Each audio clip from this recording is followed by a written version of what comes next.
Benvinguts a Paranormal.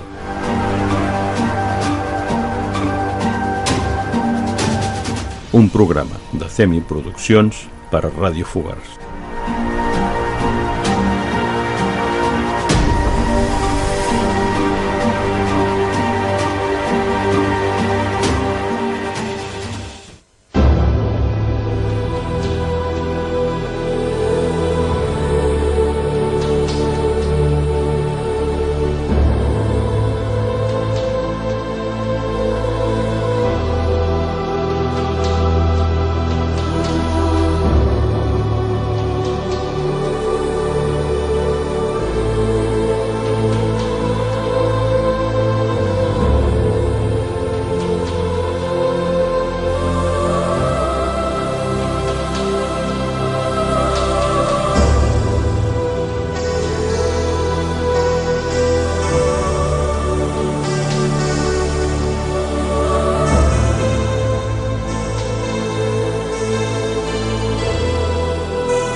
El mundo misterioso.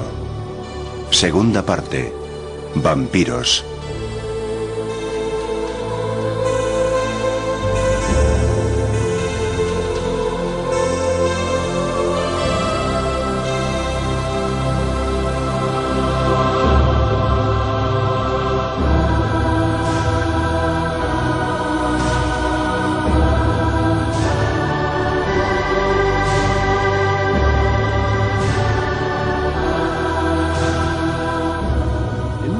En el panteón de los monstruos sobrenaturales, el vampiro ocupa una posición única. Este miembro de los no muertos se ha convertido en un personaje de novela gótica y a veces puede incluso llegar a ganarse nuestra simpatía. El cine ha dotado al vampiro de un halo casi de nobleza. Es un ser que con frecuencia sufre, al tiempo que hace sufrir a los demás. Incluso su sed por la sangre de los vivos puede considerarse un reflejo de su fragilidad humana. En cierta forma, el vampiro es una combinación perfecta de lo clásico y lo moderno. Al igual que los semidioses de la antigüedad, es un ser pseudo-inmortal, embarcado en una búsqueda sin fin. Un ser casi glamuroso, el vampiro fue quizás, en ciertos aspectos, el primer superhombre. Un superhombre antiheroico y decididamente maligno.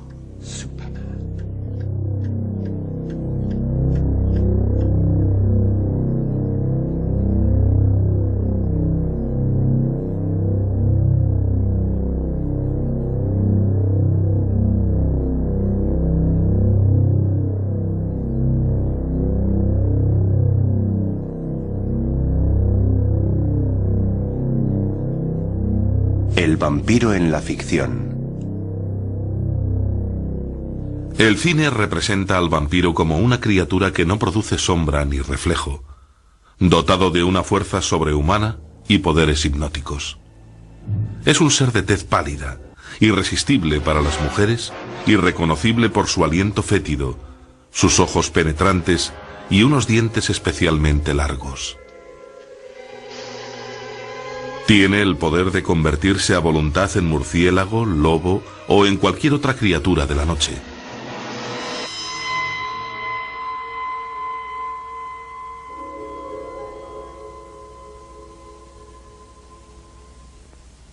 En el mundo del celuloide, el vampiro se ve obligado a vivir durante el día encerrado en su ataúd. Es un ser por el que no pasan los años, pero que está condenado a morir si recibe los rayos del sol. La única forma de matar a un vampiro es atravesándole el corazón con una estaca.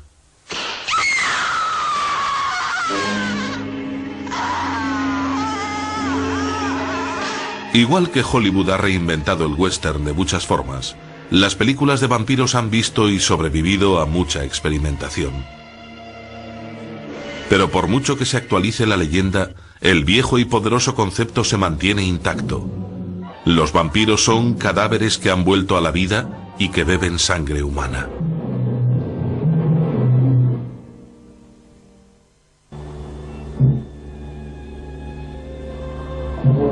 En la ficción popular, los vampiros son siempre encantadores y atractivos. Son elegantes y educados y generalmente disponen de grandes ingresos. Todos poseen un gran poder e irradian una atracción sexual irresistible. Son, de hecho, la aristocracia del mundo sobrenatural, y sin duda el príncipe de los no muertos es el vampiro más famoso de todos, el Conde Drácula.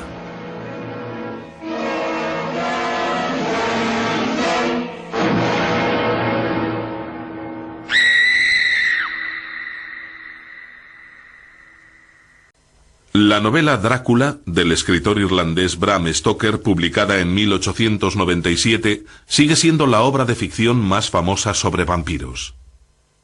La versión victoriana de Bram Stoker de la leyenda del vampiro era sencilla y muy directa. Aunque escrita en tono grandilocuente, presentó su novela en forma de dossier. Consistía en fragmentos de diarios íntimos, recortes de prensa, cartas e incluso transcripciones fonográficas realizadas por los personajes. Este método proporcionaba un aire de autenticidad científica a la novela y permitió a Stoker plasmar una visión sorprendentemente realista del vampiro. Drácula es el paradigma del vampiro. Desde que se publicó la novela, la creación de Bram Stoker ha influido en nuestra idea sobre los vampiros, lo que son y cómo se comportan. Nos imaginamos a un personaje elegante y sofisticado, pero al mismo tiempo totalmente mortífero. Esa imagen se la debemos a Bram Stoker. Y al mezclar mito, un poco de historia, aunque una historia tremendamente distorsionada, y esta imagen del aristócrata, un aristócrata peligroso pero elegante, obtuvo un resultado que tenía mucha fuerza y que desde la publicación de la novela influyó enormemente en la idea que sobre los vampiros tenía la gente. De hecho, Stoker parecía tocar una fibra muy profunda y muy importante de la psique humana. En este extracto de la novela, Jonathan Harker, el personaje de Stoker, anota en su diario un encuentro en el castillo de Drácula con vampiros del sexo débil.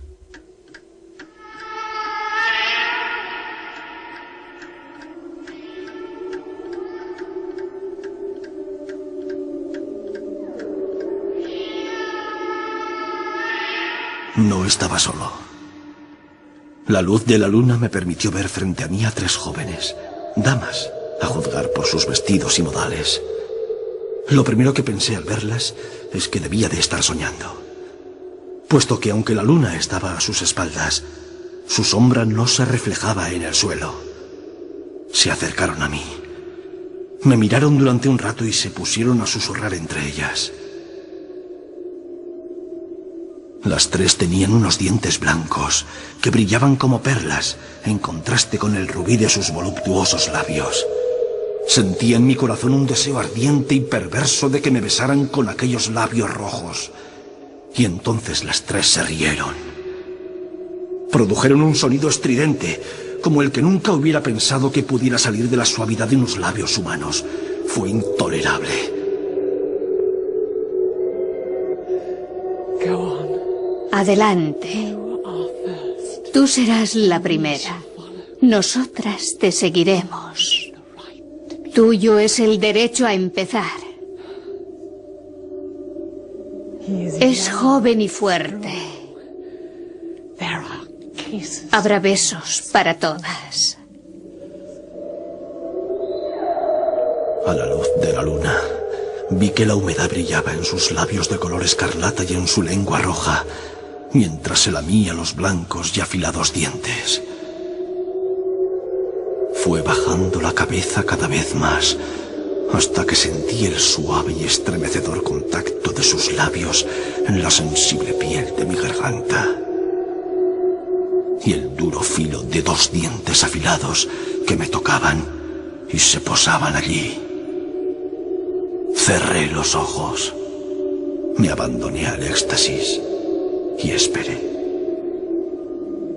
Esperé con el corazón palpitante. Aunque la creación de Stoker quedó grabada en el imaginario popular, no era completamente original. 50 años antes, con el apropiado subtítulo de Banquete de Sangre, se publicó Barney el vampiro, un acabado ejemplo de lo que antes se conocía como novela de crímenes. De hecho, mucho antes de que Barney hiciera su aparición, la literatura del siglo XIX ya se había internado en la leyenda vampírica. Poetas como Byron, Southey, Baudelaire y Goethe, así como los autores anónimos de esas novelas de aventuras violentas y crímenes, habían encontrado en los vampiros una fuente de inspiración. Ya en 1820, los dramas de vampiros se representaban tanto en el teatro, el antecedente del cine, como en la ópera. Pero Stoker no inventó ese personaje. De hecho, durante la época en la que él escribía, la figura del vampiro estaba muy en boga. El propio Byron se sentía fascinado por los vampiros. El mismo médico de Byron, el doctor John Polidori, escribió un libro llamado El vampiro, aunque hay indicios claros de que fue el propio Byron el autor del libro. Sheridan Le Fanu escribió un libro titulado Carmilla, acerca de una mujer vampiro que fue muy conocida y popular en su época. Y luego está Barney el vampiro, una novela por entregas de 200 capítulos escrita por Thomas Priest, que el público recibió con entusiasmo. Dados estos antecedentes, Bram Stoker quiso sumarse a la corriente y escribió una historia de vampiros. El poeta Byron puede haber sido el prototipo directo del aristócrata maligno que Stoker quiso retratar. Lord Byron era una verdadera superestrella de su tiempo, adorado por su público y en especial por las mujeres.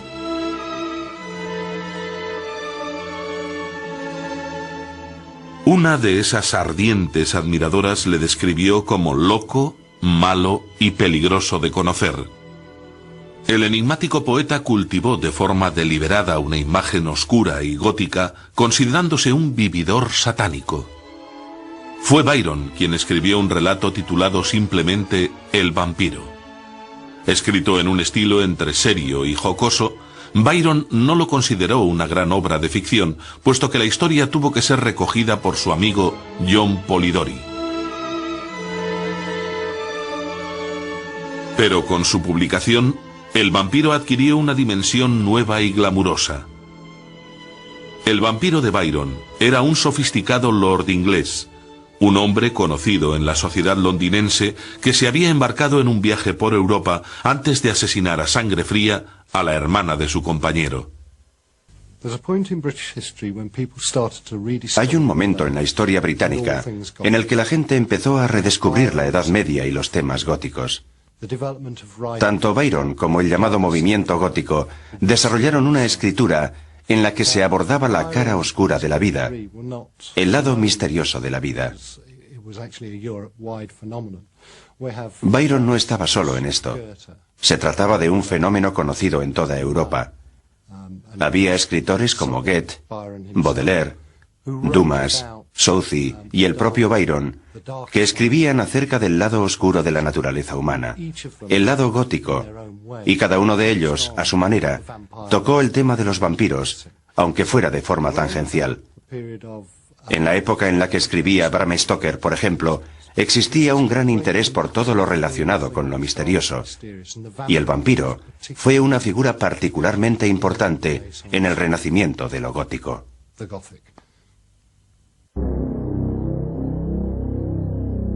Por primera vez se retrataba al vampiro no como un monstruo sediento de sangre, sino como un depredador seductor.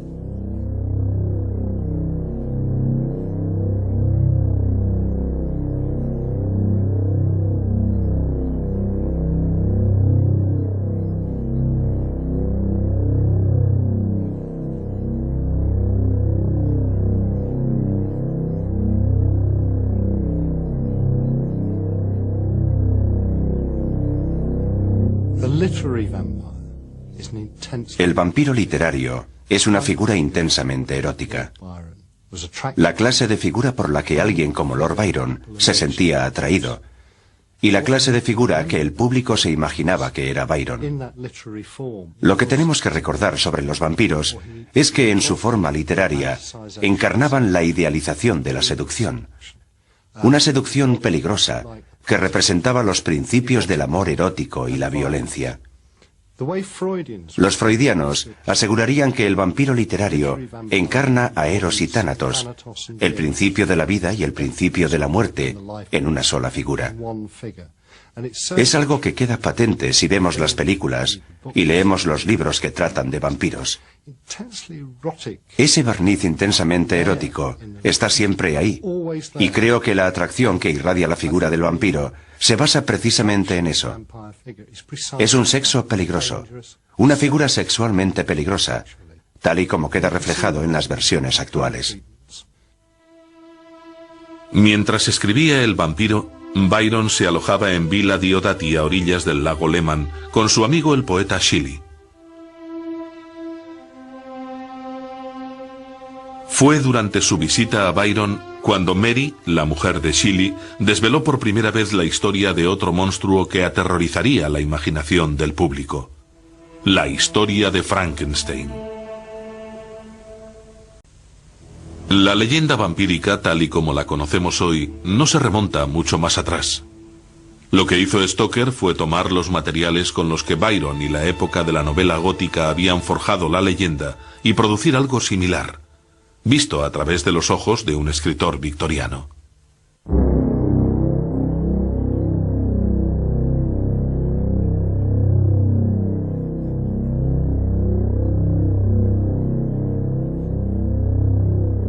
Los orígenes del vampiro.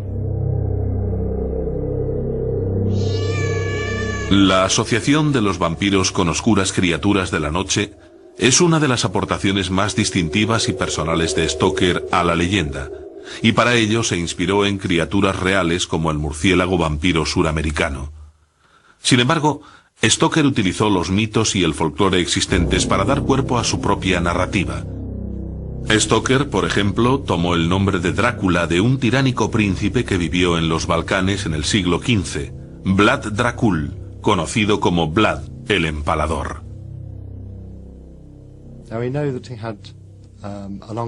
Ahora sabemos que Stoker mantuvo una larga amistad con un profesor húngaro emigrado llamado Arminius Vamira, que le habló de Transilvania, le explicó cómo era su orografía y le aportó numerosos detalles que él desconocía, porque jamás había visitado el país. Para él era de una importancia capital situar su historia, o al menos su personaje en esa parte del mundo, porque era el origen de la mayoría de las historias de vampiros. Por eso quería que transcurriera en Transilvania, para rodearla de un halo de autenticidad.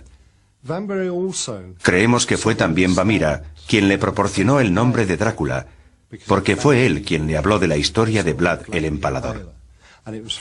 Y fue de él de quien tomó Stoker los detalles de su historia. Se ha comentado, por ejemplo, que el hecho de que solo pudiera matarse a Drácula atravesándole el corazón con una estaca se remonta a la afición que sentía Vlad por empalar a la gente.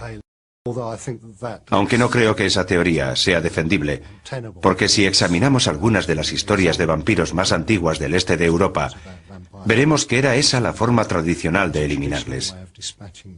Pero está claro que la historia de Vlad tuvo cierto impacto en la obra de Stoker.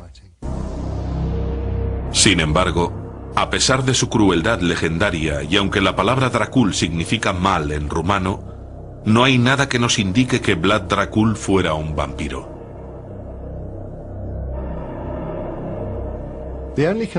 La única relación que tiene Vlad el Empalador con la figura de Drácula, la invención de Bram Stoker, es el nombre de Drácula. Él era conocido como Vlad Drácula. Hay cierta controversia en cuanto al nombre, porque puede tener uno o dos orígenes. Su padre era conocido como Drácula, porque el emperador del Sacro Imperio Romano le había concedido la Orden del Dragón. En ese caso, Drácula significaría simplemente hijo de Drácula. Por otra parte, da la casualidad de que Drácula también significa hijo del diablo. Y lo que sabemos de Vlad nos sugiere que fue realmente un verdadero hijo del diablo.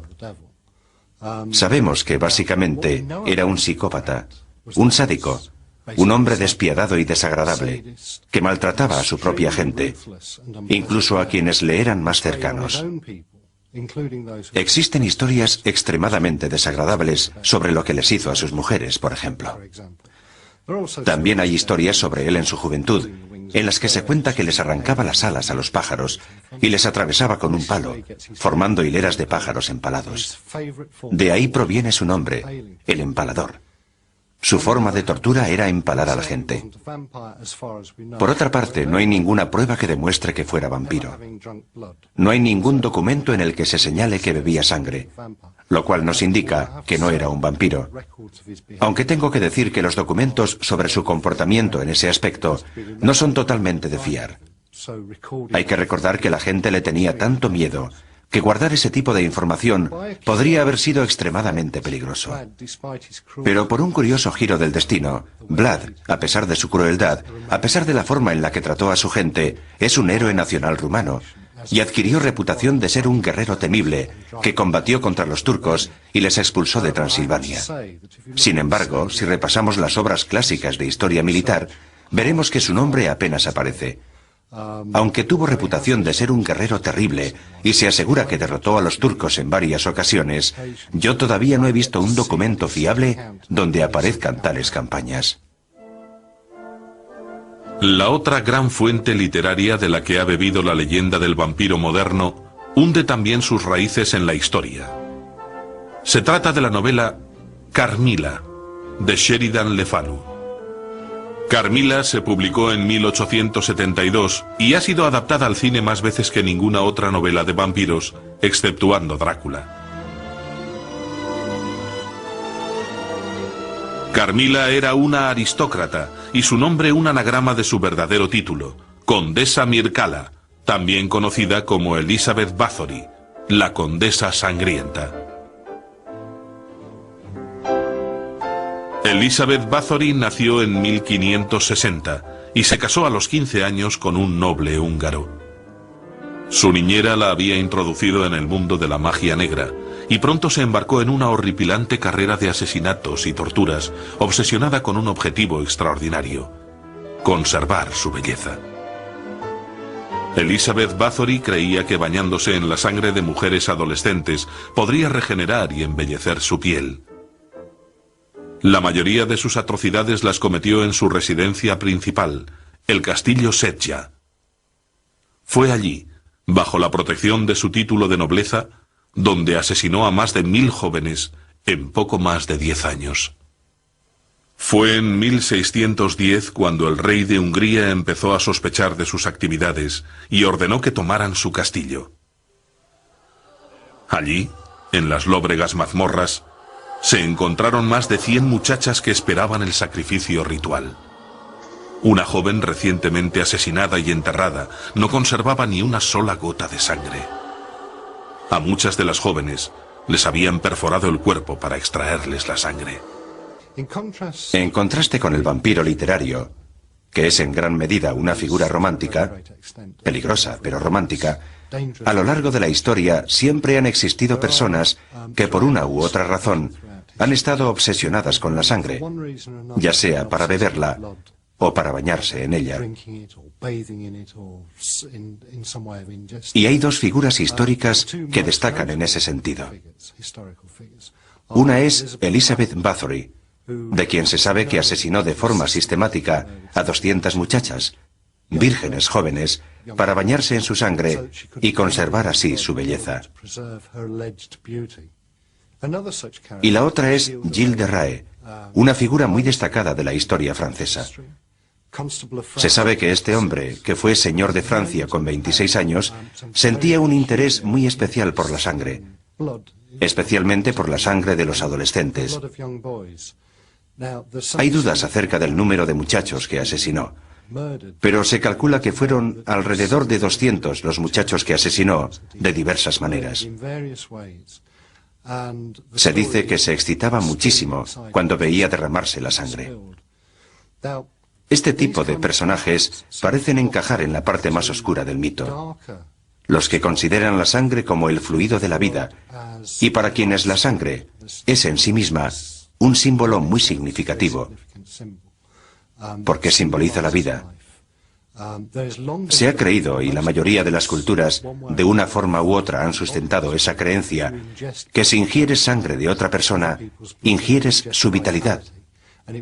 Es una especie de fuente de la juventud. Y eso es exactamente lo que parece que hacía Elizabeth Bathory, aunque creo que puede haber más dudas respecto al caso de Gilles de Raes. Pero sí parece que existen esa especie de corrientes subterráneas del mito que ayudan a su fijación y responden a sus características básicas, sin olvidarnos, por supuesto, del elemento sexual que subyace en ellas. Pero sus influyentes amistades salvaron a Bathory de ser ejecutada por los horribles crímenes que había cometido. Aunque sus miserables sirvientes fueron decapitados, la sanguinaria condesa fue recluida en su dormitorio, que se tapió, y donde se practicó un pequeño agujero para introducir la comida y el agua.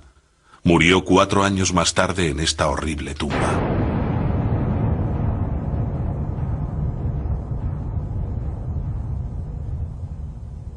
Los terribles detalles de los crímenes de Elizabeth Bathory fueron considerados demasiado espantosos para consumo público y no se hicieron públicos hasta el siglo XVIII. En cuanto se conocieron, la historia se incorporó de inmediato al cada vez mayor número de leyendas vampíricas.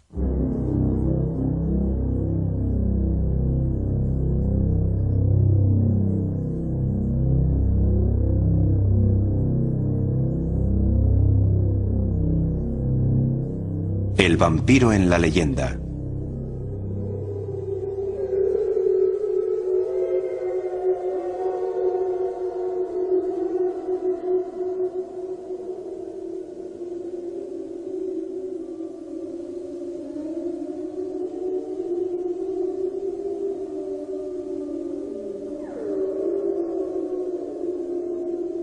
No hay duda de que nuestros antepasados conocían bien a estos demonios bebedores de sangre.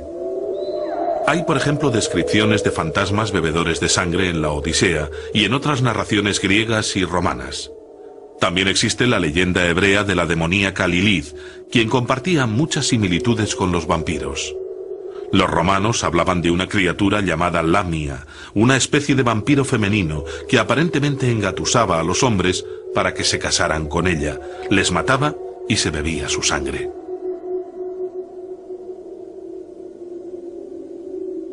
La Lamia tiene equivalentes en casi todas las culturas antiguas. Es una variación del espíritu maligno comúnmente conocido como súcubo, un demonio femenino que cohabita con los hombres que duermen y les roba el semen. La similitud con el vampiro es obvia.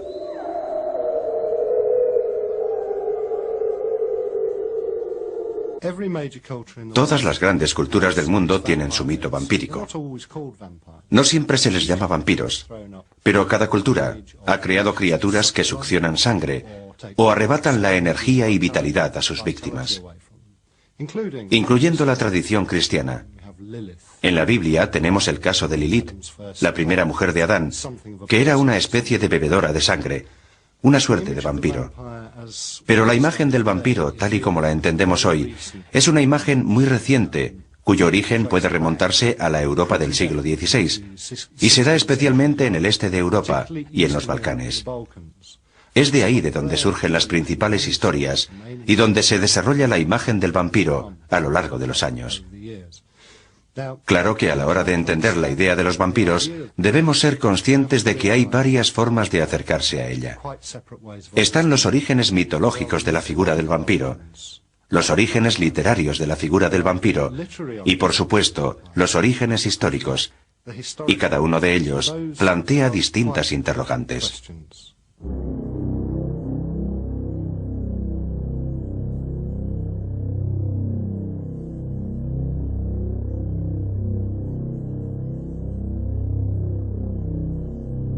El vampiro en la historia.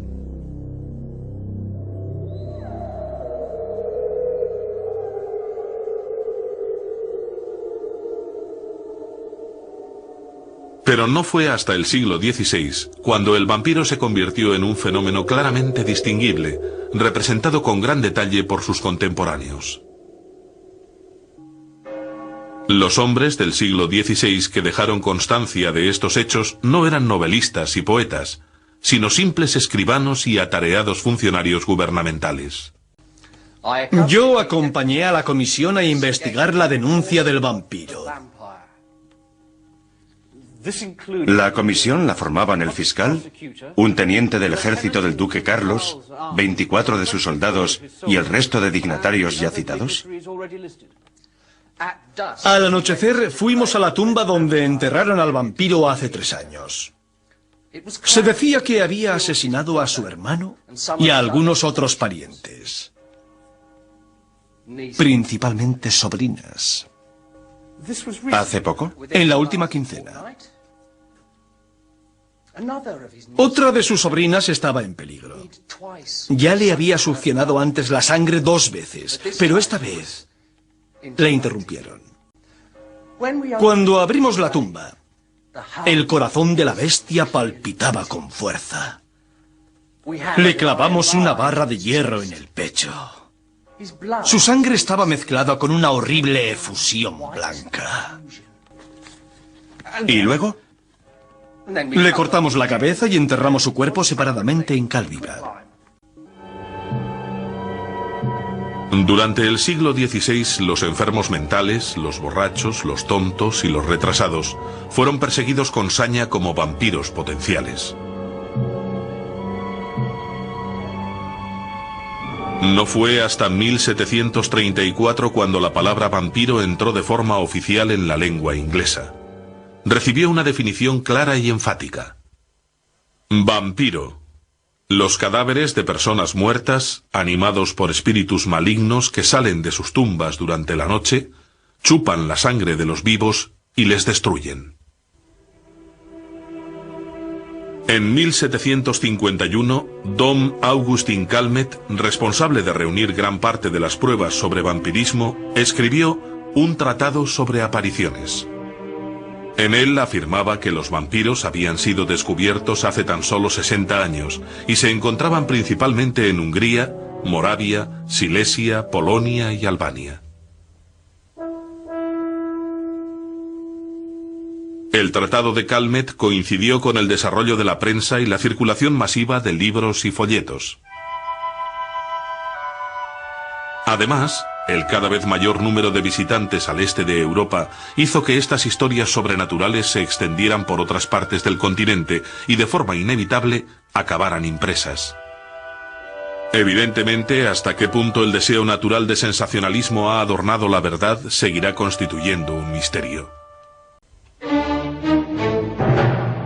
Los relatos de vampirismo que proliferaban en las hasta entonces inaccesibles regiones de los Balcanes eran cada vez más coloristas y extravagantes.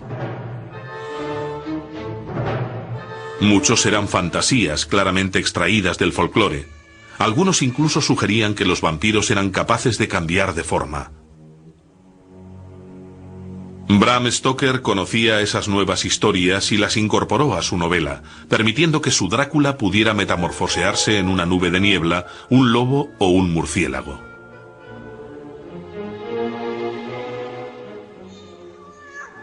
Algunas historias hundían sus raíces en prejuicios antiguos y miedos que resultaron fatales para muchos hombres y mujeres inocentes que se pensaba que eran vampiros.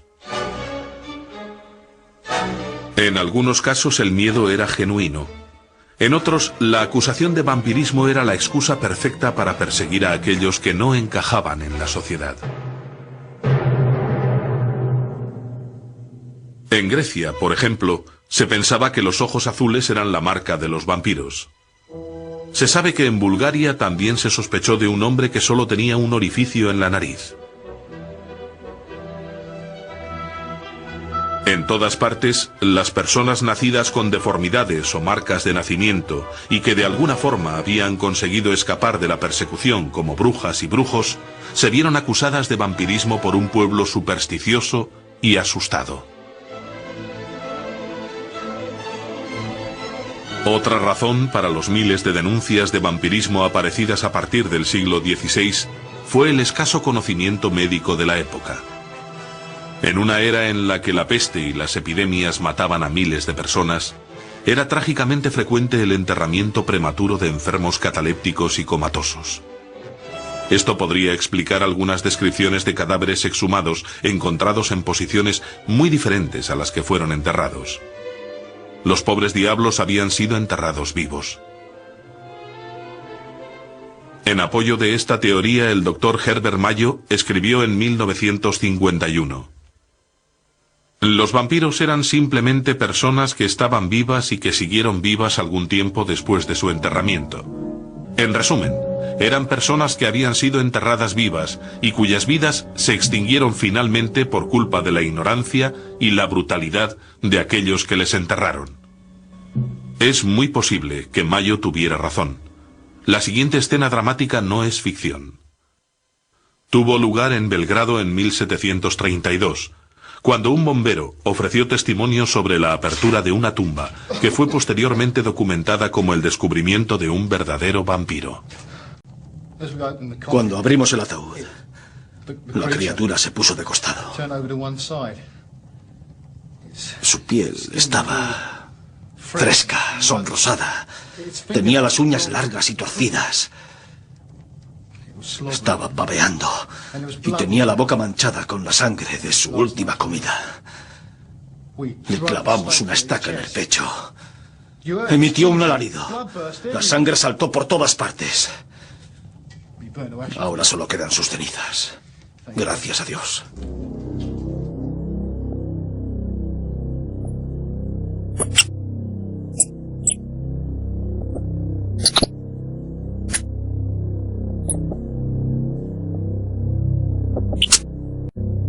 El vampiro moderno. A finales del siglo XX, podría pensarse que el mito del vampiro es algo que pertenece al pasado.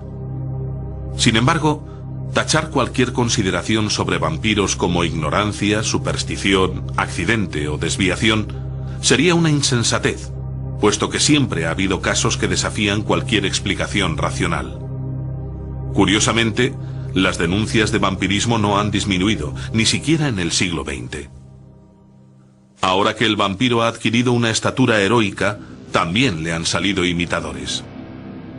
Era probablemente inevitable que una figura con tanta fuerza sexual y psicológica acabara convirtiéndose en un modelo para los potenciales asesinos de la actualidad.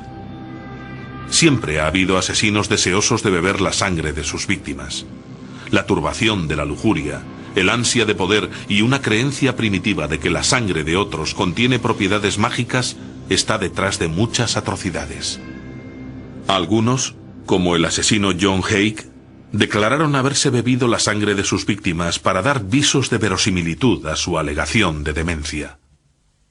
La llevé al almacén de la calle Leopold. Le disparé en la nuca mientras ella examinaba el papel rojo que quería utilizar para sus uñas. Luego fui al coche para coger un vaso y practiqué una incisión. Creo que con una navaja de bolsillo, en un lado de su cuello. Recogí su sangre en el vaso y me la bebí. Posteriormente le quité el abrigo y el resto de la ropa. Y las joyas, anillos, collar, pendientes y un crucifijo. Y la metí en un tanque de 170 litros. Antes de meter su bolso en el contenedor, le quité el dinero. Unos 30 chelines. Y arrojé el resto de su contenido junto con el bolso en el tanque. Luego llené el contenedor con ácido sulfúrico utilizando una bomba de mano. Y dejé que el ácido hiciera reacción. Tengo que decir que en el tiempo transcurrido entre meterla en el tanque y llenarlo con ácido, me fui a tomar una taza de té. Un asesino que es casi seguro que bebió sangre es el caníbal y asesino en serie Ed Gein. Gein Un necrófilo que empezó su carrera criminal saqueando tumbas y llegó a vestirse con la piel de sus víctimas, sirvió de fuente de inspiración para un nuevo género de literatura de terror. Está lejos de toda duda que sigue habiendo gente en el mundo, incluso hoy en día, que de una forma u otra está obsesionada con la sangre y está dispuesta a lo que sea con tal de hacer realidad su obsesión, ya sea bebiéndosela o bañándose en ella. Todos los años se conocen casos de personas asesinadas cuyos asesinos cometen ese tipo de atrocidades. Y hay dos preguntas que podemos hacernos al respecto. La primera es una pregunta psicológica. ¿Se trata de personas psicológicamente enfermas o se trata de personas que sufren algún otro tipo de enfermedad médica? La explicación psicológica es patente en algunos de los casos de los vampiros modernos, especialmente en la gente que bebe sangre y que frecuentemente sufre alteraciones psicológicas más profundas de lo que podría pensarse en un primer momento.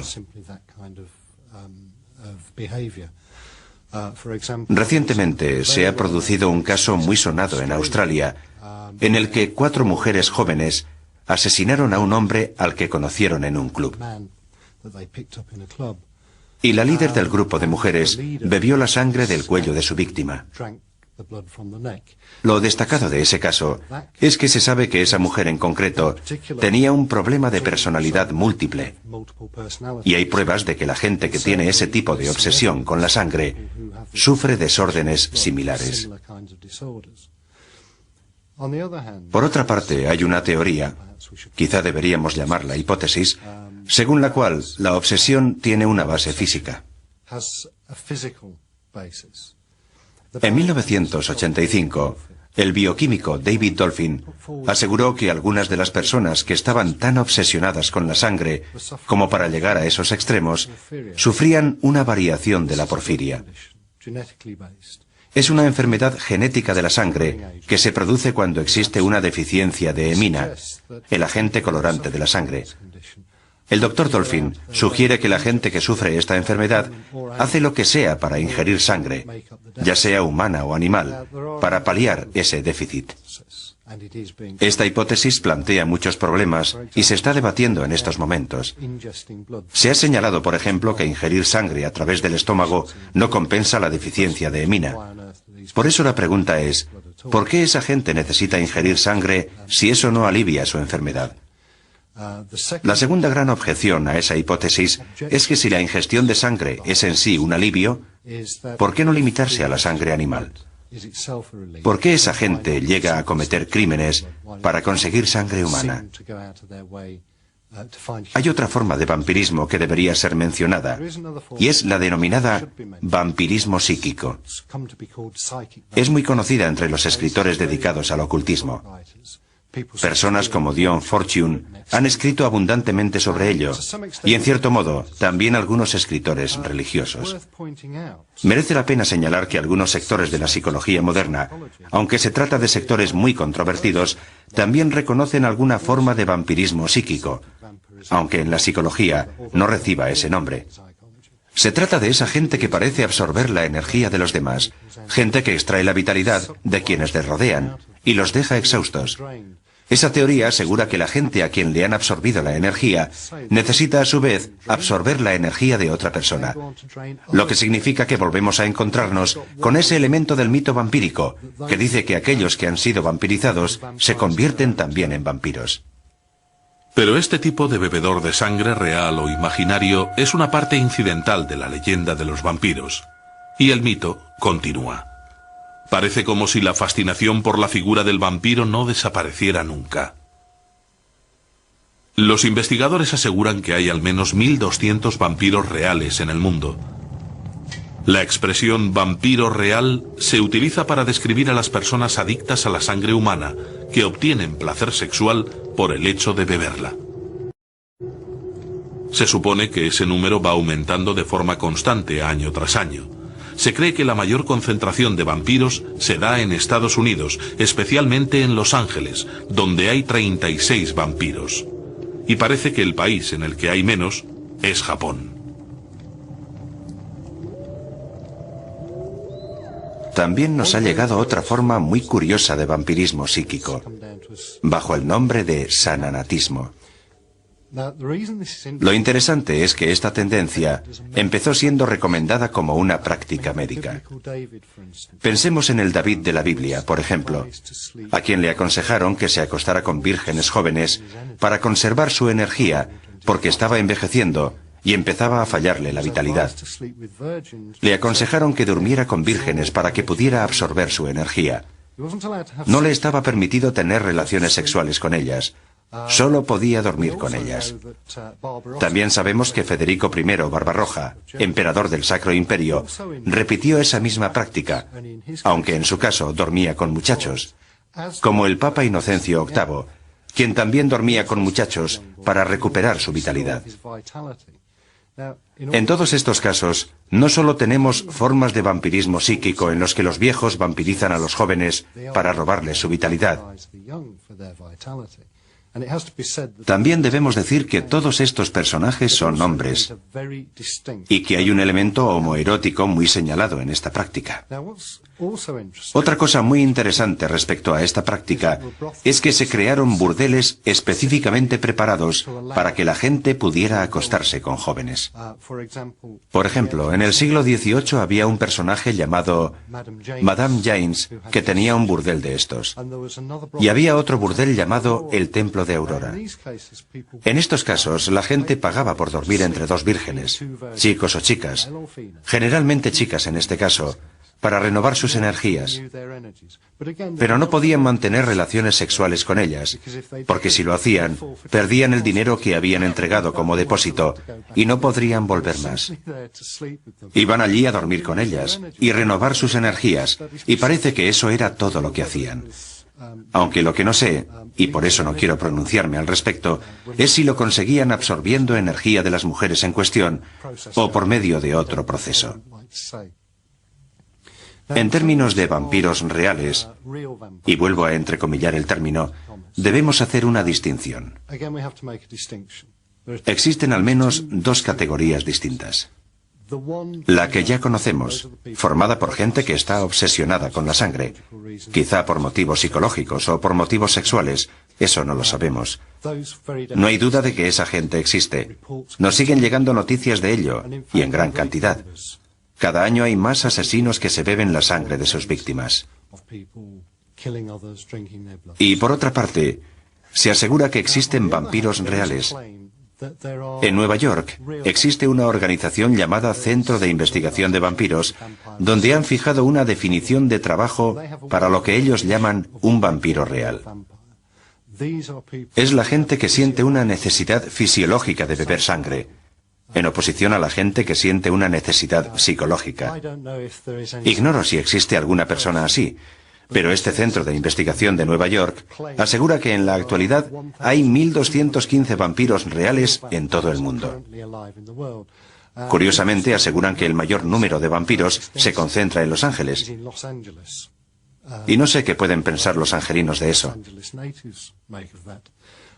También aseguran que los vampiros británicos, alemanes y australianos son siempre adolescentes, así que no sé qué ha sido de los viejos vampiros. Y en cuanto a la tercera categoría, la que he denominado vampiro mitológico, la pregunta es si la gente sigue creyendo en una criatura así. Y la respuesta es sí. Un estudio realizado recientemente en Rusia, entre 1992 y 1993, preguntaba a la gente cuál era su principal temor. En primer lugar de la lista aparecían los vampiros, sobre todo los vampiros psíquicos. Esa gente creía de verdad en la existencia de la leyenda de los vampiros y les tenía muchísimo miedo.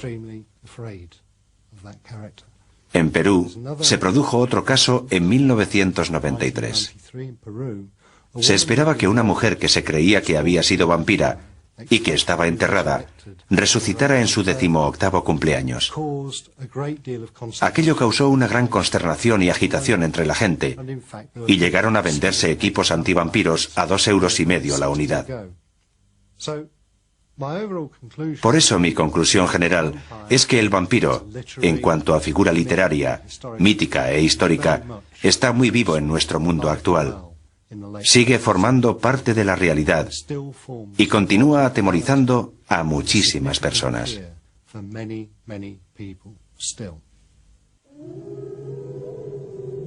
Quienes consideren a los vampiros reales como unos seres excéntricos e inofensivos están en su derecho. Pero la historia nos dice que son cualquier cosa menos inofensivos. En Inglaterra, por ejemplo, un joven decapitó a la madre de su novia y se bebió su sangre en su cráneo roto. En Uzbekistán, un hombre fue condenado a muerte por violar, asesinar y beberse la sangre de unos niños. En la India, una mujer descubrió que su marido le sacaba sangre del brazo de manera constante mientras dormía para bebérsela mezclada con alcohol. En Rusia, una mujer mató a un hombre a puñaladas en una fiesta y se bebió su sangre mientras el resto de los invitados la miraban horrorizados. Y en Letonia, un hombre admitió haber drogado a mujeres y niños y hacerles cortes en el cuerpo para beberse su sangre. Declaró que había desarrollado ese hábito con 14 años y rogó que le condenaran a muerte.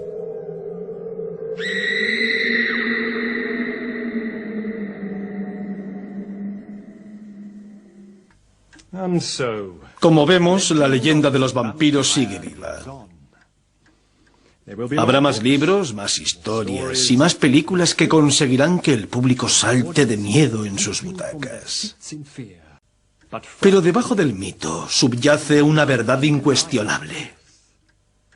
Por mucho que el paso de los años adorne y tergiverse esas viejas historias, nada puede superar el miedo nacido en la imaginación humana. El puro horror a lo desconocido, lo inexplicado, o lo que podría ser tan solo el deseo de llegar más allá de nuestra existencia mortal. Allí, en la zona crepuscular, nos espera el vampiro. El terror más oscuro de la mente humana, hecho carne.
I per avui ho deixem aquí.